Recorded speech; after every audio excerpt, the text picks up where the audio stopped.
Pai, muito obrigado pela nossa irmã que se dispôs a estar aqui com a gente nessa manhã. Louvado seja o teu nome. E queremos, Senhor, nessa manhã, que a tua graça esteja sobre ele, que a tua palavra, Senhor, saia da boca dele para nos abençoar, nos exortar, nos edificar. No nome de Jesus. Amém. Amém.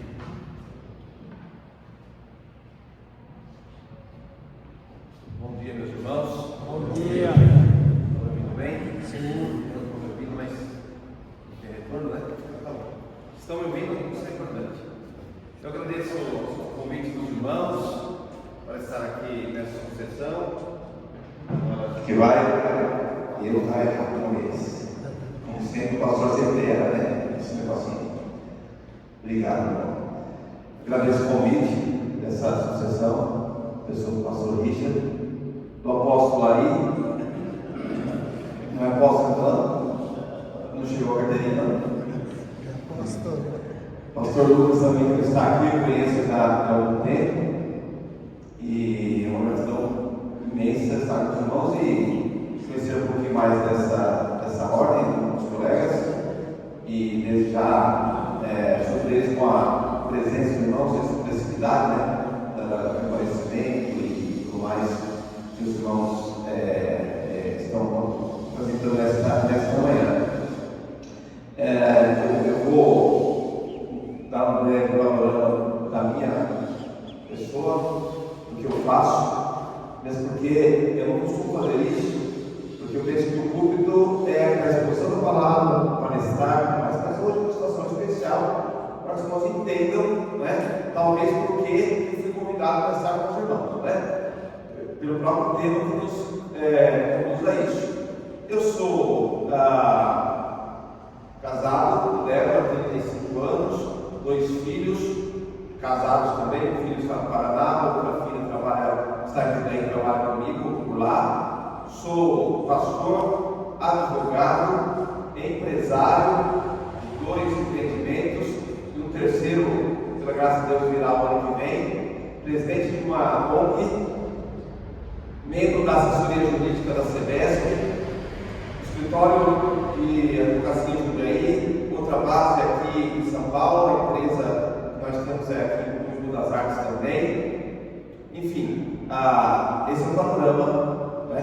E ainda estudo, faço sempre especializando em algumas questões. A minha área específica do direito, ela não permite que a gente pare de estudar, né? Pela graça, o Senhor me concedeu galgar alguns degraus no estudo. Cheguei ao doutorado fora do país, pela graça de Deus, né? Jamais esperava que isso aconteceria na minha vida, mas foi pura graça mesmo.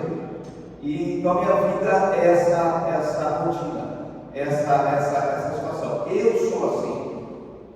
Talvez você diga, mas como é que ele consegue fazer tudo isso? Primeiro que é de pessoa para pessoa. Segundo que você precisa ter uma equipe muito bem preparada ao seu lado, você não faz nada sozinho. Então eu tenho os parceiros do escritório, eu tenho um sócio da empresa, eu tenho as pessoas que me ajudam na ONG, eu tenho meus colegas pares na assessoria jurídica, enfim. Sozinho jamais eu conseguiria fazer isso.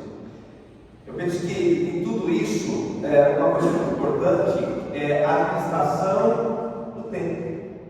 Como você administra o seu tempo, de que forma, quais as coisas importantes e aquelas que são muito mais importantes que você precisa tratar no seu dia, no seu período, na sua semana. E tudo isso, chamado pastoral, ministério pastoral, irmãos, vocês vão desejar, tem sido bem na minha vida.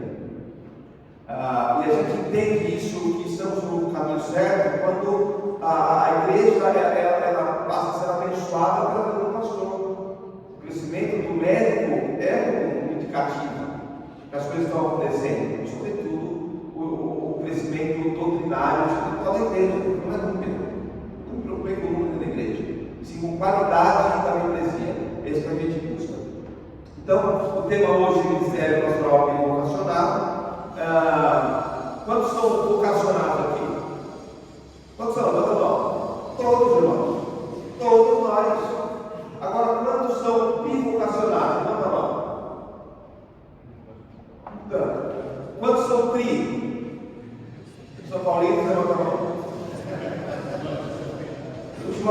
o patrão tinha ainda não existe. Ainda existe. Por favor. Ele não pode mais usar, mas acho que mudou muita coisa, né? Eu sou o Tri, eu sou São Paulino, né? Então a gente é Tri, vocacionado também, porque tem várias situações aí a enfrentar. Agora, irmãos, um detalhe muito importante para a gente no início dessa conversa, eu quero ser rápido, porque me parece, pastor Edivaldo, que vai ter um churrasco, toda hora que a hora se reúne, tem churrasco depois, não é isso? Do lado, né? Tá bom, já teve endereço, já sei direto para lá. Uma coisa que eu preciso entender aqui, ou relembrar talvez, talvez você se filia a mesma tese que eu espero que sim, e ela é bem simples: soberania de Deus. Soberania. Pastor, se você entender soberania no sentido amplo, você entende todas as coisas da sua vida. Todas.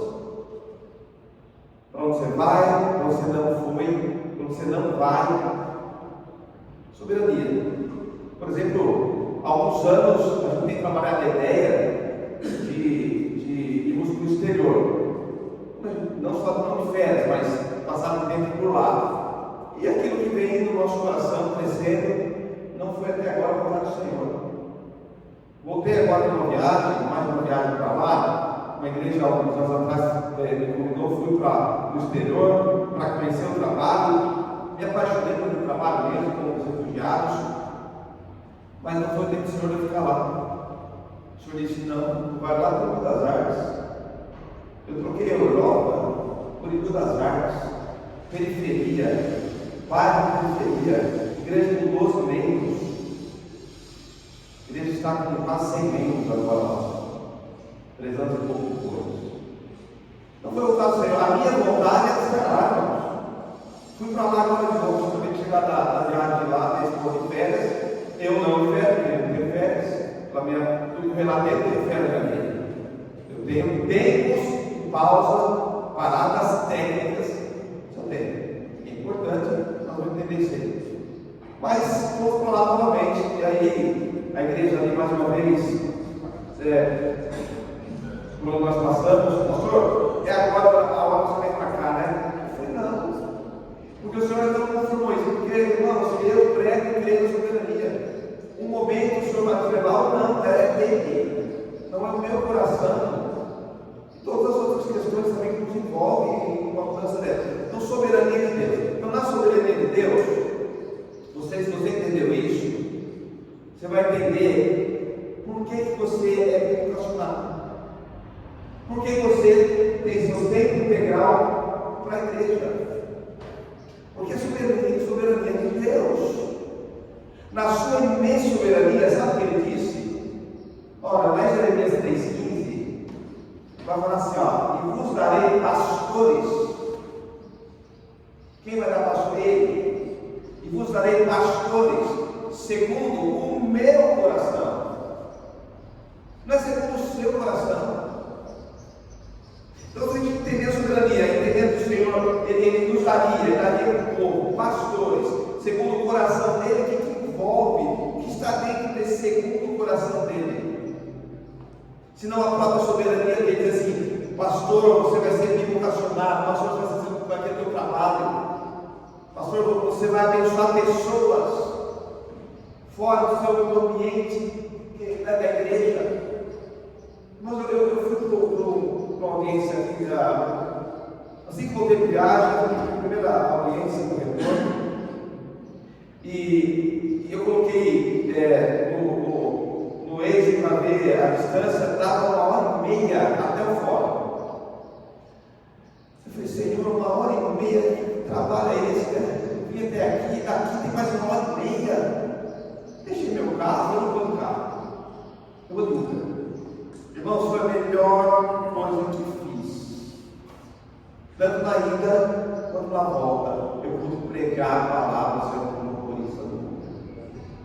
Indo para o meu trabalho, meu cliente é o meu lado. Meu cliente está entendendo. Ele sabe que eu sou pastor, mas o senhor tem trabalho, eu tenho tudo. Eu sou pastor não de tempo integral, mas o meu ministério é integral. Meu ministério é 24 horas. quando eu tiver. Isso faz a diferença na nossa vida. Então, é segundo o coração dele que eu sou pastor. Segundo o coração dele que você é pastor, talvez no ministério de tempo integral ou parcial, mas é segundo o coração dele. E esse é um tema, irmãos, que divide opiniões. Porque muitos dizem assim, não, mas ser pastor de tempo parcial, desculpe se você não se pensa dessa forma, mas é uma falta de fé. É não depender da graça de Deus. É achar que Deus não vai prover. Ele vai prover sim. Só que na soberania dele, não vai excluir o detalhe.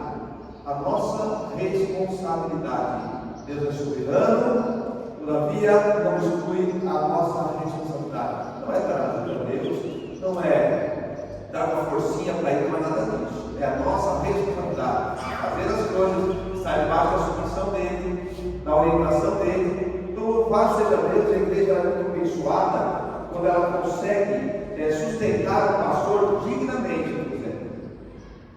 Irmãos, eu quero trazer um número do pastor Rivaldo, também convido com isso, ele deve ter esse número melhor que eu, mas o número que eu vou trazer para os irmãos, que em 2025, a nossa denominação, ela publicou uma estatística do ano de 2024, e ela relatou o seguinte: nós temos 9.316 igrejas, 4.776 congregações, o que totaliza 14.092 locais de culto, com 1.800.000 membros. Então, olha esse número: 14.000 locais de culto. Não, será que mesmo das 14.000 igrejas ou comissões, quantas dessas, qual o percentual disso? Às vezes consegue sustentar um pastor quando ele precisa ser sustentado.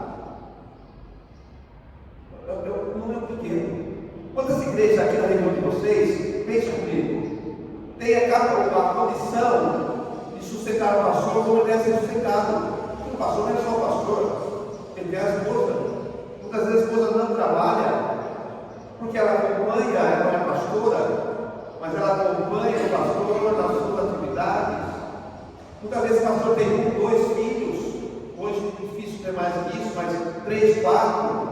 Irmão, quanto custa isso? Você foi chamado para ser pastor, a sua esposa não é pastora, seus filhos não são pastorzinhos, eles não precisam passar por uma situação. Eu quero contar a experiência dos irmãos.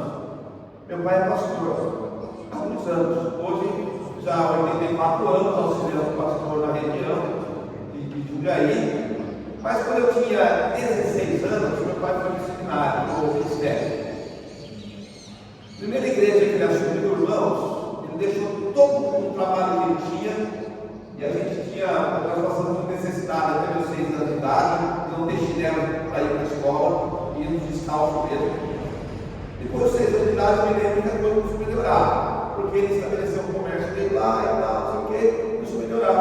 Quando a gente estava achando que a fome já não nos ameaçava mais, o calçado já chegou, meu pai foi para o ministério, assumiu uma igreja no interior, irmãos, que coisa, 2 anos assim, deserto, não contente com isso, ele foi para a convenção, e lá na convenção ele conheceu o representante de uma igreja, lá de Minas Gerais, que convidou para ele assumir o ministério lá. Olha que coisa.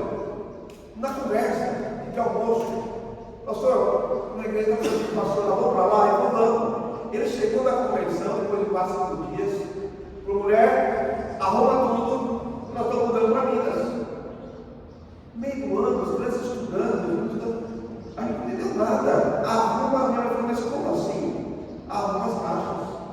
Vão mudar essa semana. Em frente à nossa casa, no supermercado, e ali eles foram lá, conseguiram as caixas e tal, o caminhão estava fazendo entrega, coincidiu dele estar indo para a nossa região lá na igreja.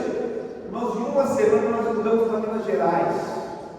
Quando nós chegamos lá, não tinha casa, não tinha nada, não tinha onde deixar descer a nossa mudança.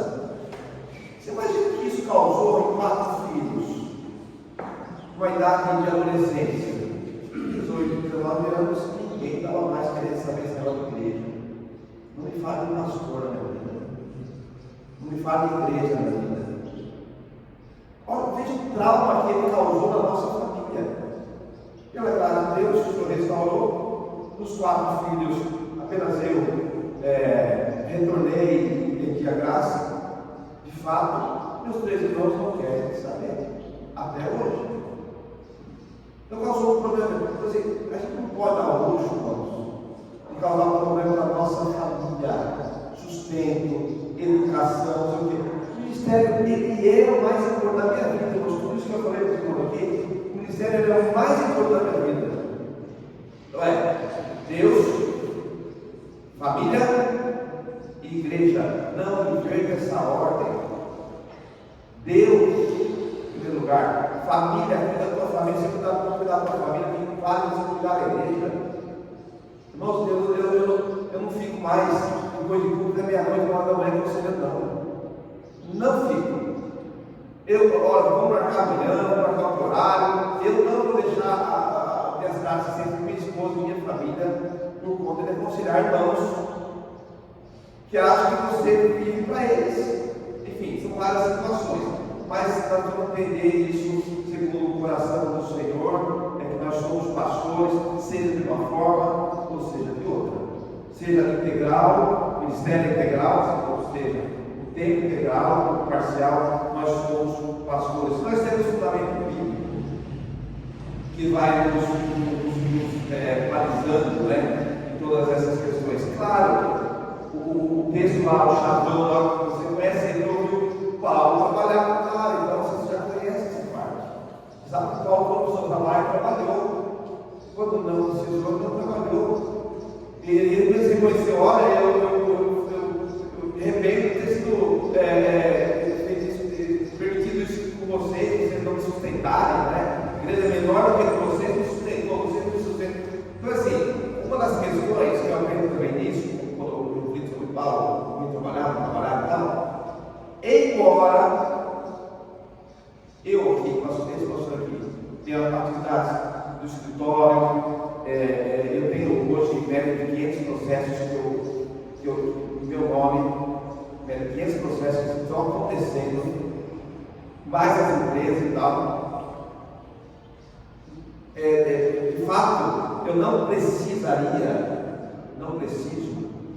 do sustento da igreja. Não, vou dizer assim, se a igreja não sustentar a nossa fome, isso é um pecado, isso é uma mentira. Eu reconheço isso, mas todavia, eu jamais abri mão que a igreja me sustentasse. Sabe por quê? Depois de mim vem outro. E a hora de chegar o outro, a igreja, não vamos sustentar. Sabe por quê? Porque o pastor Nivaldo nunca pediu. A igreja me sustenta, seja 1.000, 2.000, 3.000, a igreja me sustenta. Eu faço o que eu quero com a igreja. Eu devolvo, aqui, ali, enfim, é meu. Porque eu estou ensinando a igreja que ela precisa sustentar o seu pastor, e biblicamente isso é necessário acontecer.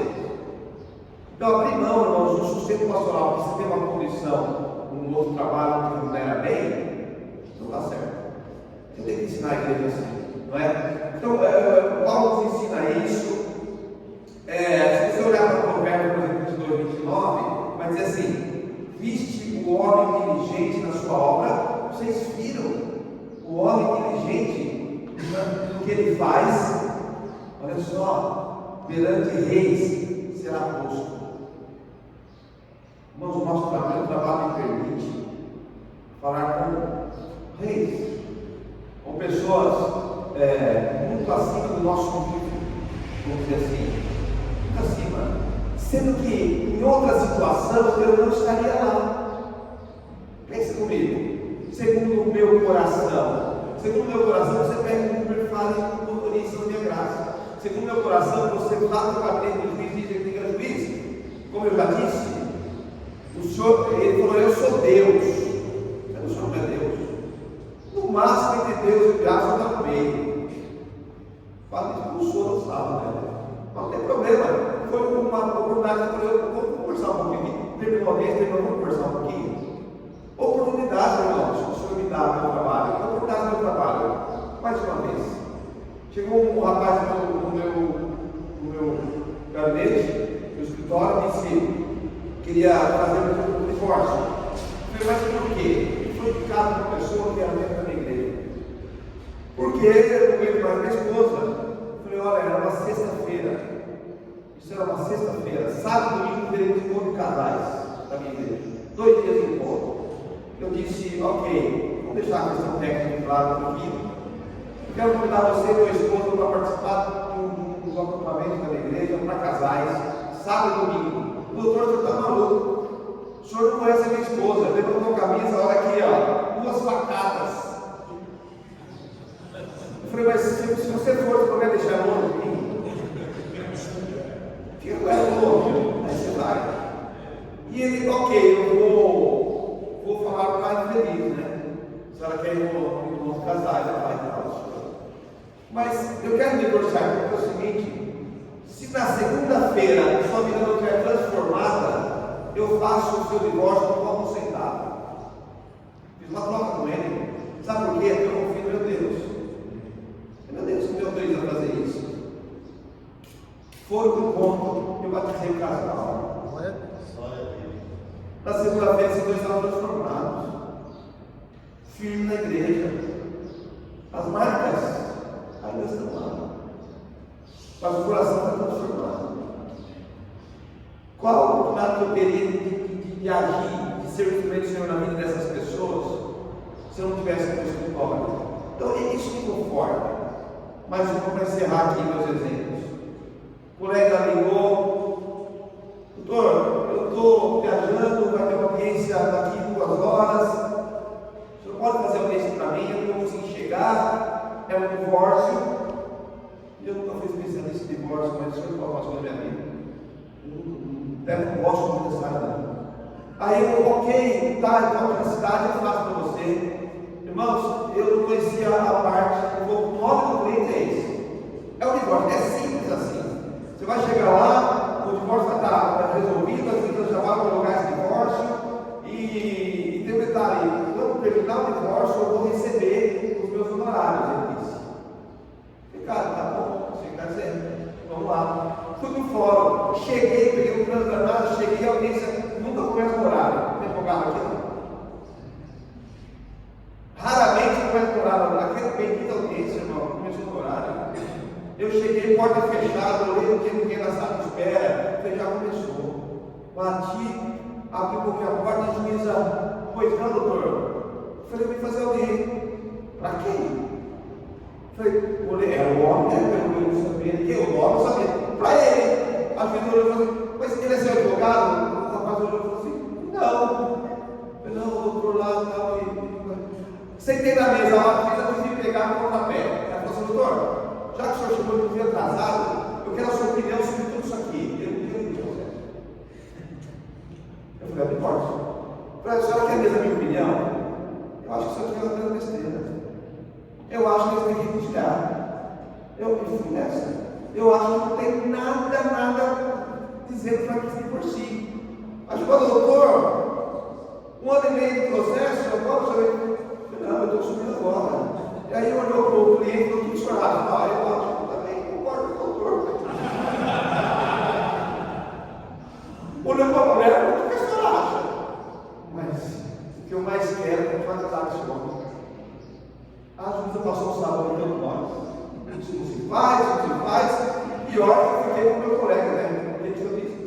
Ele ia receber os honorários depois do divórcio. Já vou fazer pelo tempo. Mas, irmãos, essa é a graça da nossa vida. Vantagens do ministério bem relacionado. Tem vantagem, claro que tem vantagem. Não é só peso, mas tem vantagem também.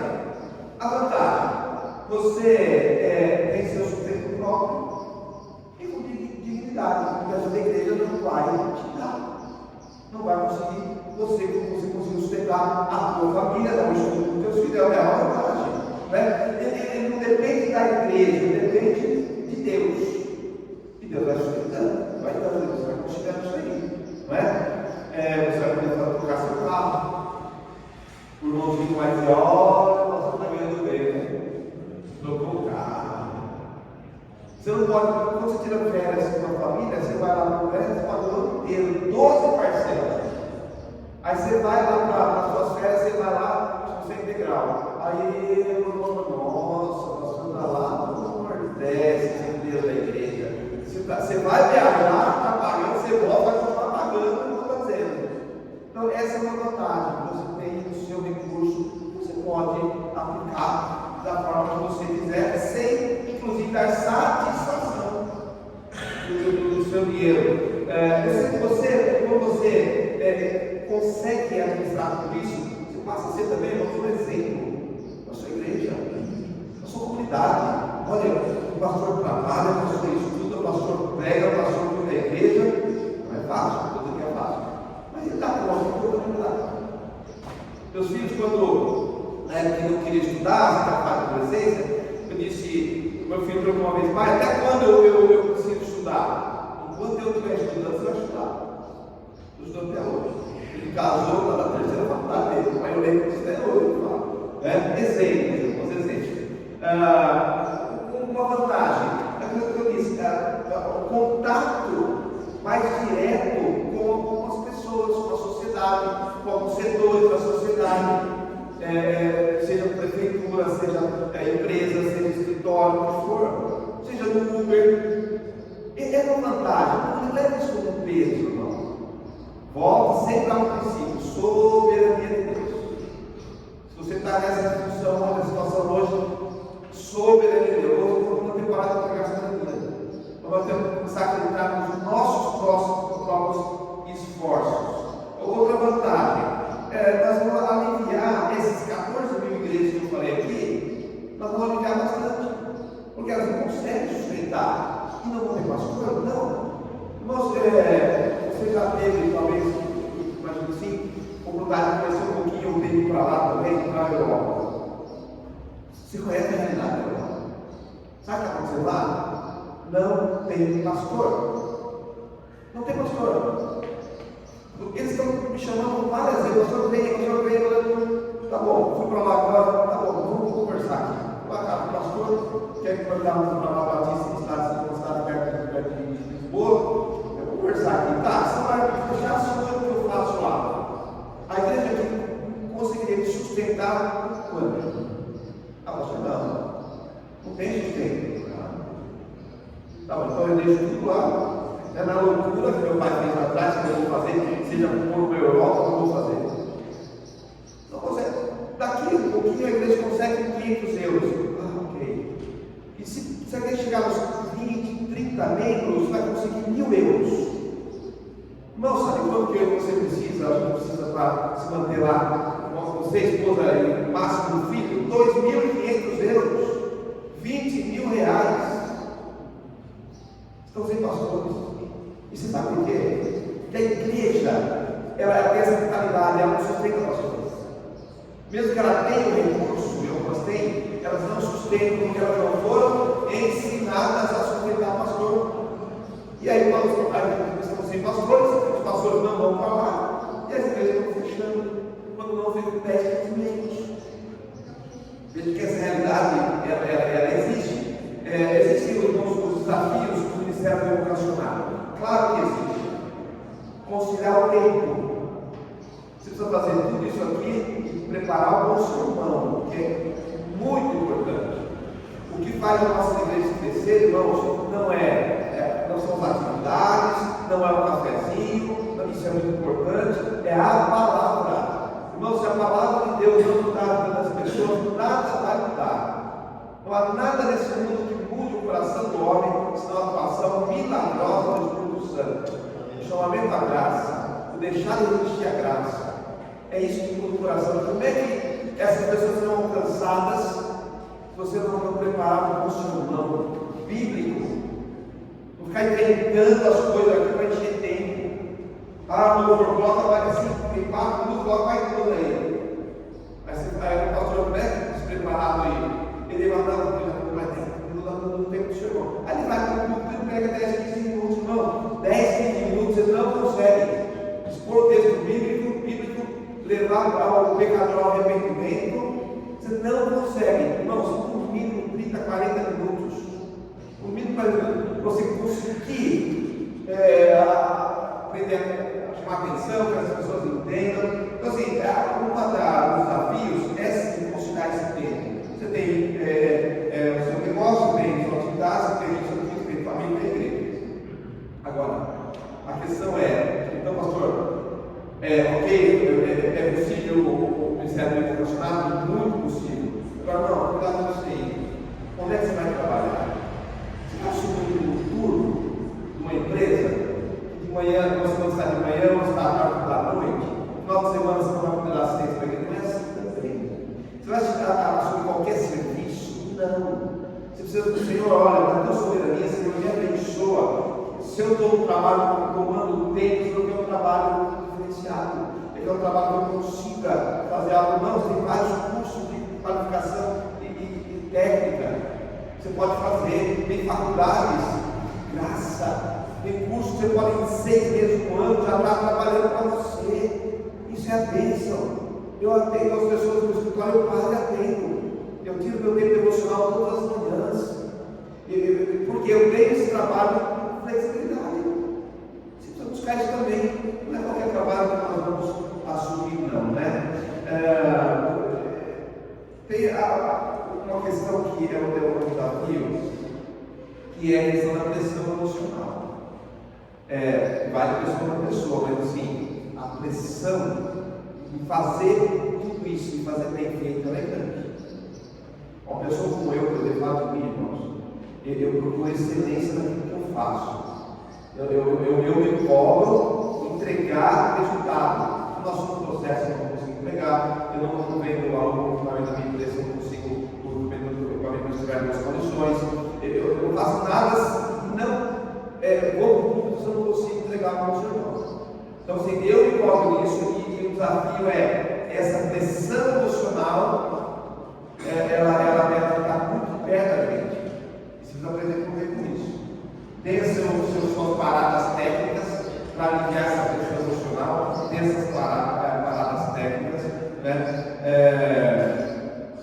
E cuide de você, como diz a palavra, e cuide da sua família. Cuide. Primeiro a igreja da sua família, sabe disso? Aí abandonou a família para cuidar da igreja. Cuidado com isso aí, com esse desafio, né? Os princípios, né, do Ministério Educacional, então, nós precisamos priorizar algumas coisas. Você não vai conseguir fazer tudo. Você tem tantas coisas, mas você precisa priorizar isso, inclusive em especial, o tempo de sua dedicação, preparação, oração. Você foi chamado. O pastor precisa se dedicar à oração, se dedicar ao ensino, à preparação do sermão. Porque quando você olha,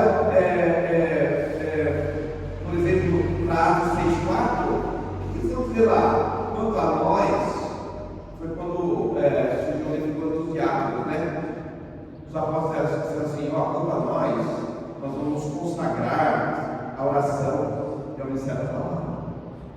Não falta nada, eles não vão dar assistência, as pessoas não. Mas eles entenderam sim. O primordial da vida deles era a oração e o ministério da palavra. O trabalho secular é importante, mas ele não pode substituir ou fazer com que fique menos importante o ensino da palavra e a educação da oração e o ensino. Isso não pode acontecer, né?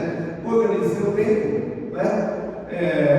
Leva a Efésios 5,15, portanto, vede prudentemente como andais, remindo o tempo.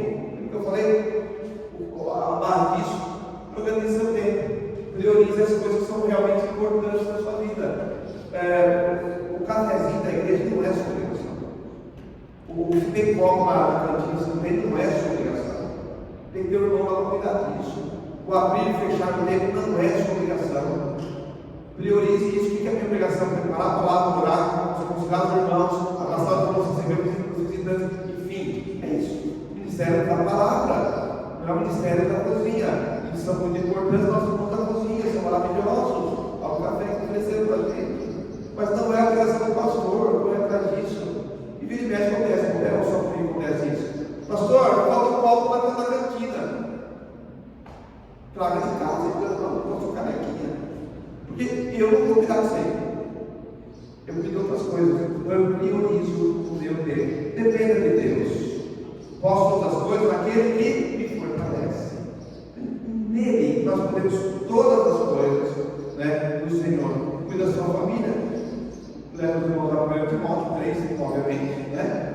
E agora eu caminho, eu vou encerrar aqui, no churrasco, lá no Japão. Amém. Quero as aplicações práticas, irmãos. Quero primeiro encorajar você, né? Um dia alguém me encorajou, que isso seria possível, quero encorajar você também. Irmãos, o ministério pastoral bivocacionado não é e nunca foi inferior ao ministério ministerial. Você é pastor. Não deixe ninguém falar isso para você, você é menos pastor do que ele, porque ele teve integral do que o outro. Não deixe o doutor ovelha te comparar com o pastor teve integral. O pastor lá, ele sempre vai para a igreja, ele fica no gabinete, está na paz, isso aqui. O pastor é pastor todo tempo. Aí você vai dizer para ele, nossa, você precisa entender que isso é de Deus, chama ele para isso.